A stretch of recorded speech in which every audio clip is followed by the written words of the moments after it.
Guys सबसे पहले तो जरा आप इस वीडियो को देखिएगा भाई। ये देखो बंदा क्या कर रहा है भाई, ये देखो। अरे भाई सब इतने ज्यादा तरबूज भाई, ओए नकली तरबूज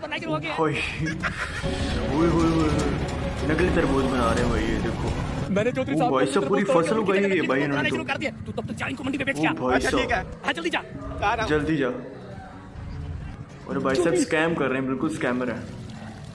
पीछे से चौधरी बनाया साहब कैसे उन्होंने, वीडियो कैसे बनाई मुझे नहीं यहाँ समझ क्या आया। कर रहा मैंने है? बताया लड़का इन्होंने कहता वीडियो है किस चौधरी तरीके से साहब बनाई है भाई। तरबूज की रखवाली कर रहा हूँ। चौधरी साहब पूछते हैं तरबूज ठीक तो हैं, कोई मसला तो नहीं? फिर उनकी नजर तरबूजों पर लगी भाई नलियों पर सब पड़ती पूरी है। वो फसल गुस्से में जाए बोलते हैं अरे मेरे सारे तरबूजों में ये नलियां किसने लगाई? लड़का तुरंत कहता है ये तो चौधरी साहब बड़े बड़े ड्रिप वाली तरबूज नालियां खराब ना है ना? हो इसलिए दवाई लगा रहा हूँ। तभी चौधरी साहब अच्छा। जूस की बड़ी टंकी देख लेते हैं और बोलते हैं इतनी भाई, बड़ी टंकी क्यों लगा इतनी रखी बड़ी है? टंकी। मेरे पैसे फालतू उड़ा रहा है क्या? लड़का कहता है नहीं चौधरी साहब गर्मी बहुत ज्यादा है इसलिए पानी Guys, भरकर वीडियो को रखता like कर हूं। फिर देना, चौधरी चैनल साहब को बोलते subscribe हैं भी कर चल देना। एक तरबूज लेकर आ, मुझे चेक मैंने करना है। बताना भाई लड़का किस तरह घबरा कर की कहता है वीडियो। अरे चौधरी साहब अभी चेक मत करो